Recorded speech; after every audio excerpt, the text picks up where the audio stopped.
At 8:10 in the morning, a boiler in the basement of a 20-story Bronx apartment building exploded. The force sent gas and then fire straight up through a chimney running the entire height of the building. Tens of thousands of bricks came off the corner of the structure and fell 20 stories onto a playground and basketball court below, a mountain of debris, next to a school, in a residential neighborhood home to 3,500 people. 0 injuries, 0 deaths, not one person killed. And that is not the good news part of the story. Because here is what investigators found when they started pulling records on that boiler. The safety certificate that was supposed to guarantee it was fit to operate had expired in 2009. The boiler had run without a valid inspection for 17 years. And 4 years before this explosion, in that same boiler room, the same boiler had already exploded once before. And residents of the building had been smelling gas for weeks. So how does a 20-story public housing tower in New York City, home to 3,500 people, managed by the largest housing authority in the United States, end up exploding on a Wednesday morning in front of a school because of a boiler that the city had not properly inspected since the year Barack Obama was first elected president? But first, let's go back to when this building was supposed to be safe. This is the Mitchell Houses, a New York City Housing Authority development in Mott Haven in the South Bronx, located on Alexander Avenue between East 135th and East 137th Streets. It was completed in 1966, 60 years old, 10 residential buildings across 2 city blocks. Approximately 3,500 residents in one area of 130 apartments. This is public housing, not a private luxury development, not a market rate tower, public housing. The kind of housing that exists specifically for people who cannot afford to live anywhere else in one of the most expensive cities on earth. The residents of the Mitchell Houses pay rent capped at 30% of their income, which in practice means some of the lowest rents in New York. In exchange, the New York City Housing Authority, neache, is supposed to maintain the buildings, the boilers, the elevators, the plumbing, the hallways, the everything. Neache manages 335 developments across the 5 boroughs, more than 400,000 authorized residents, more than 177,000 apartments. It is the largest public housing authority in the United States, possibly the largest in the Western Hemisphere. 205. Alexander Avenue is one of those 335 developments, a 20-story residential tower within the Mitchell Houses campus. Families, children, people who have lived there for decades. Jamek Garris, who lived on the 18th floor with his girlfriend and their 1-year-old daughter. Noel Ramos, who had lived in the building for more than 20 years, who has children with special needs. Tywanda Deckard, who lived on the 20th floor. On the morning of October 1st, 2025, all of them were inside that building. Hold the date. October 1st. We will return to it. October 1st is not an arbitrary date in New York City. October 1st is the first day of the city's official heating season. By city law, from October 1st through May 31st, property owners in New York must provide heat to their tenants whenever the temperature drops below 55 degrees Fahrenheit outside or 62 degrees inside. Every year on or around October 1st, building superintendents and neache maintenance technicians across the 5 boroughs turn on their boilers. They have been idle through the summer, or not entirely idle. They have been providing hot water, which keeps them running at reduced capacity. But on October 1st, the full heating system comes online. At the Mitchell Houses, on the morning of October 1st, 2025, a neache maintenance technician descended to the basement of 205 Alexander Avenue. He was doing his job, a routine safety check, the first day of heat season, flipped the switch, confirmed the system is running, noted in the log. He flipped the switch. The building exploded. Here is what that technician did not know, and here is what the records show he had no official way to know when he walked into that basement that morning. The city, the nonprofit investigative newsroom that broke the most important details of this story, obtained records revealing the following sequence. The DEP, New York City's Department of Environmental Protection, is responsible for issuing certificates to operate for boilers. These certificates are the official documentation that a boiler has been inspected and is safe to run. They must be renewed on a regular basis. The certificate to operate for the boiler at 205 Alexander Avenue and 7 other boilers in the same building had expired in 2009.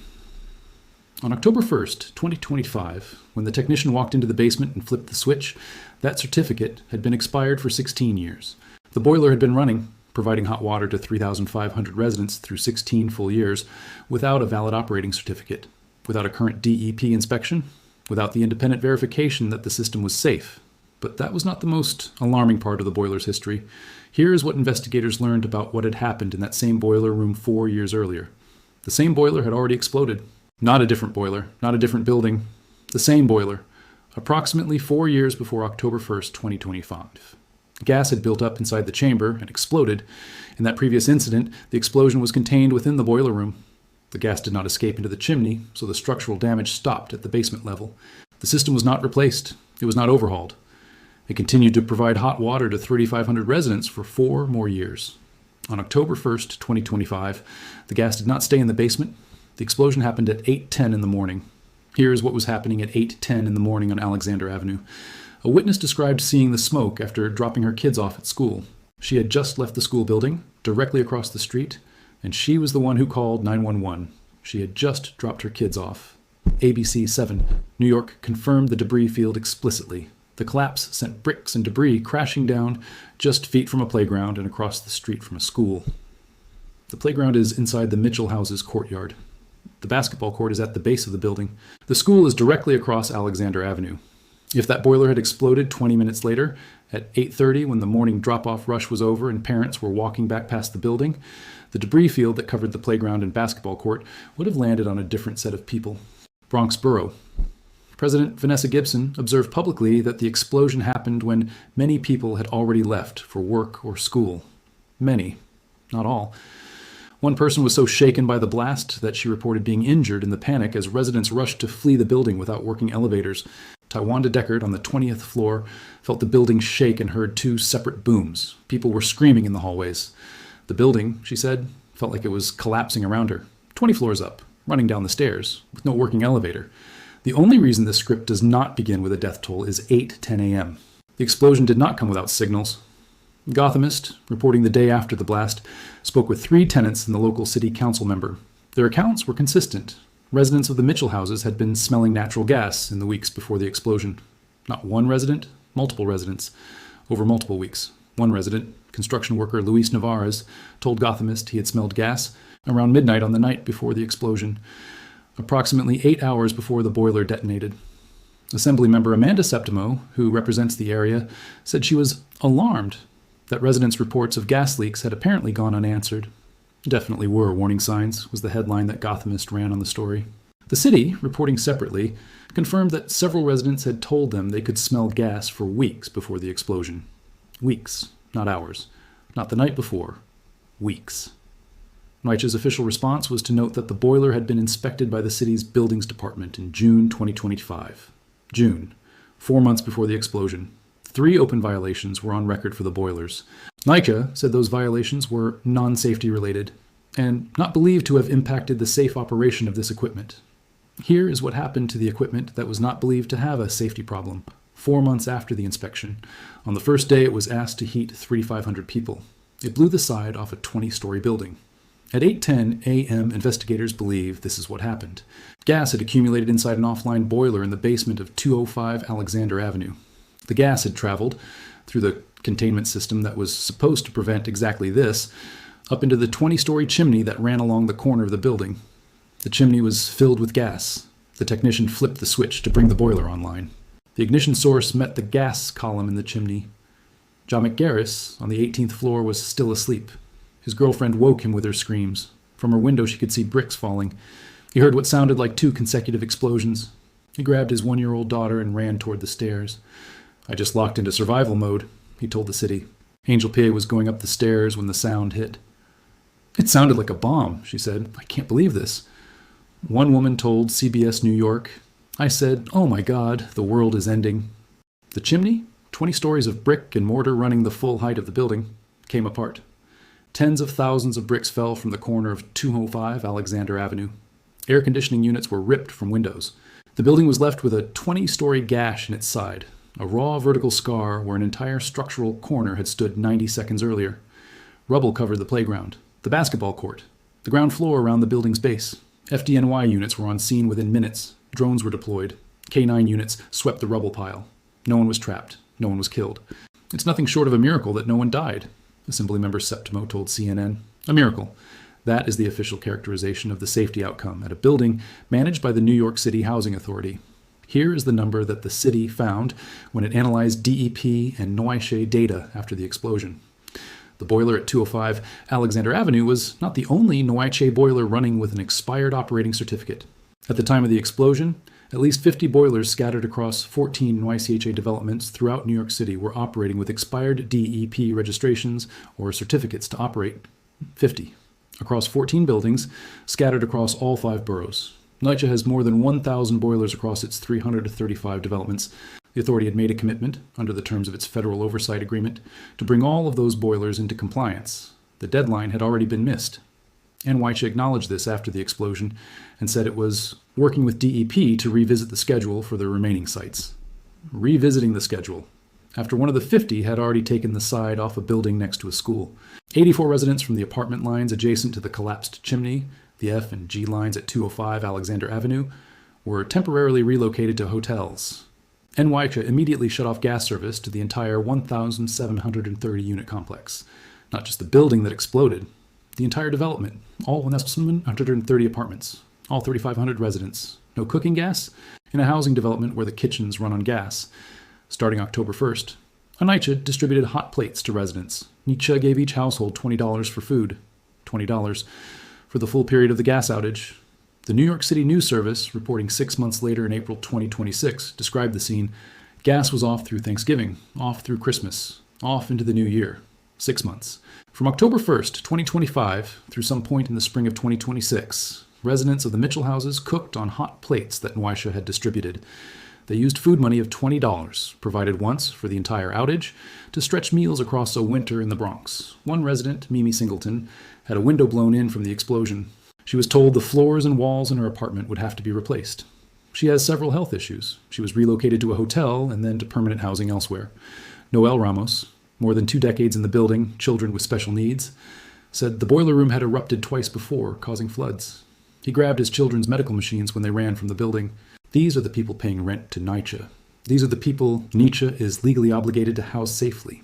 $60 divided by 1,730 households across 6 months of winter in New York City. And then the story got bigger. 6 weeks after the explosion, 5 Republican members of Congress, including New York State Representatives Mike Lawler and Andrew Garbarino, sent a formal letter to NYCHA CEO Lisa Bova Hyatt demanding answers. The letter referenced a specific piece of history that the investigation had surfaced.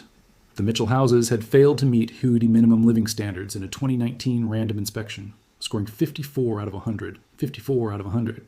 HUD's inspection covers common areas and individual apartments for carbon monoxide detectors, fire safety, habitability, vermin infestation, toxic mold, and lead paint. A score of 54 out of 100 on a federal housing safety inspection is a failing grade, an F, for a building housing 3,500 people. That inspection was conducted in 2019, 6 years before the explosion. The letter noted that the Mitchell house's history of safety failures calls into question whether the incident at 205 Alexander Avenue could have been avoided. NYCHA's response was institutional. The authority said the collapse was a very unfortunate, isolated incident. It said it had over 1,000 boilers across 335 developments that operate year-round to provide hot water service to residents.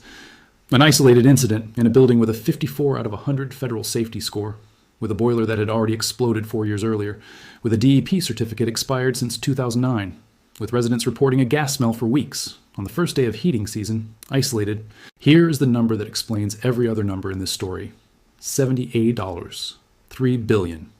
That is what NYCHA's own 2023 physical needs assessment says the authority requires over the next 20 years to keep its properties in a state of good repair, not to upgrade them, not to modernize them, to keep them from deteriorating further than they already have. $78.3 billion. That is a 73% increase from the estimate made just 5 years earlier in 2018. The number has grown by $33 billion in 5 years because the buildings are aging faster than they are being fixed.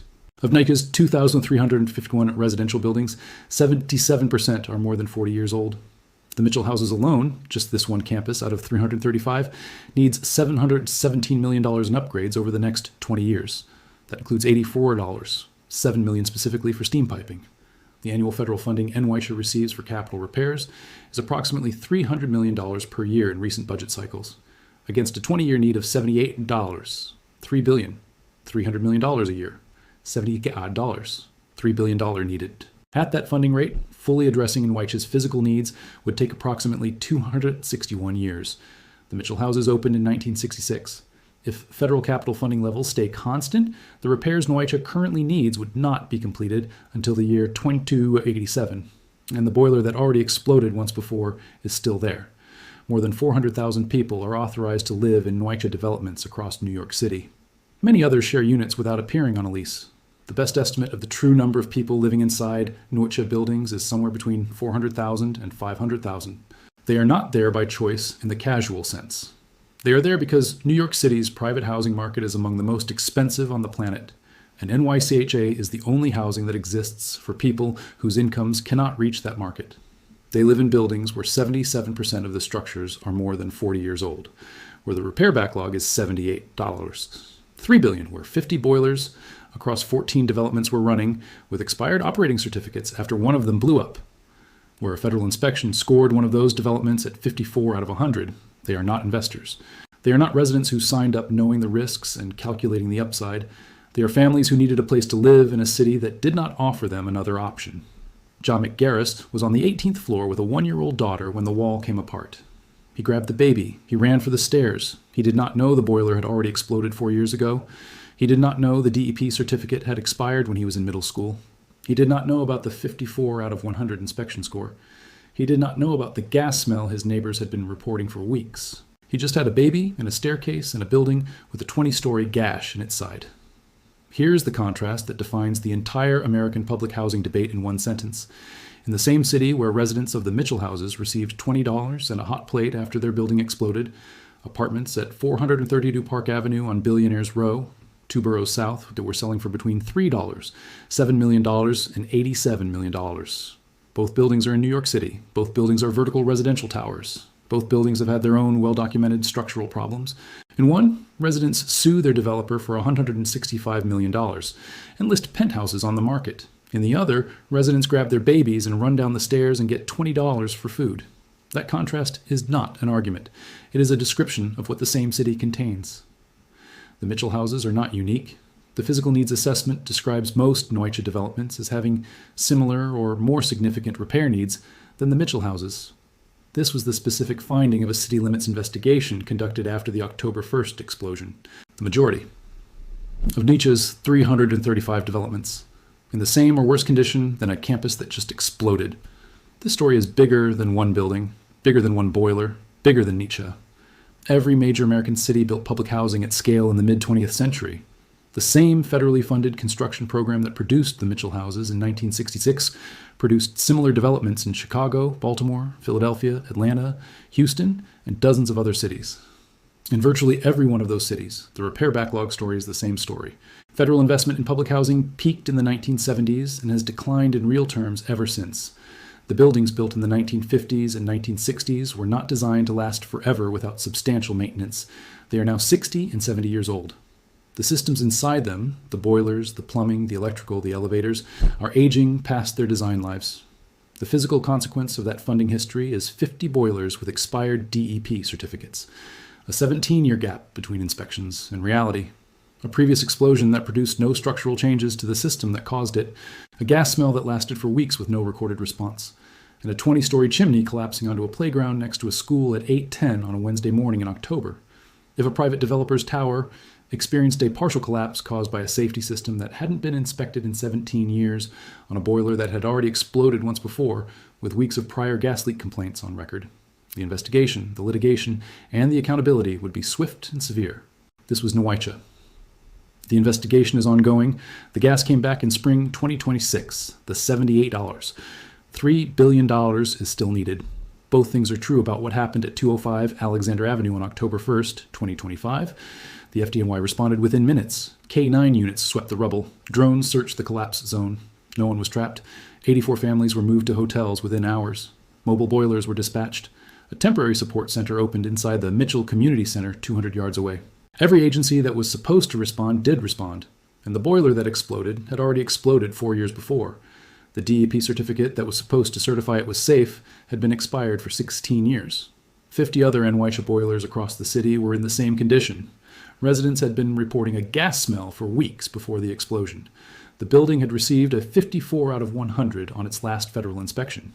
The campus needs $717 million in repairs that the funding structure of American public housing does not have a mechanism to deliver in a reasonable time frame.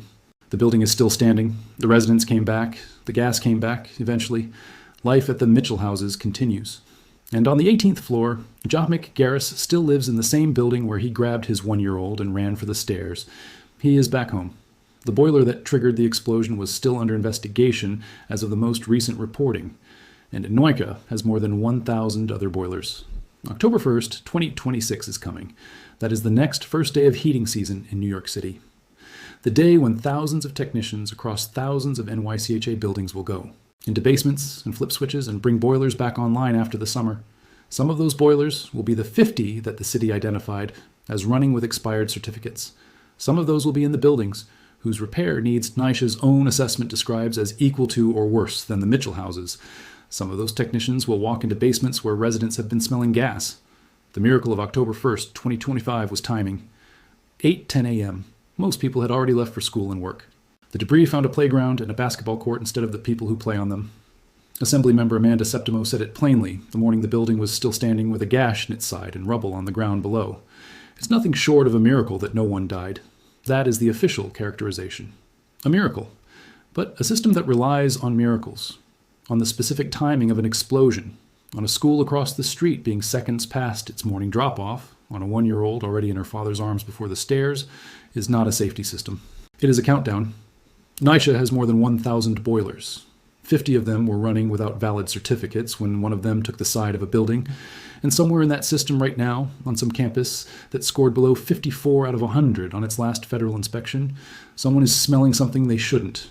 And the question is the same question it was on September 30th, 2025. Who is going to answer when they report it?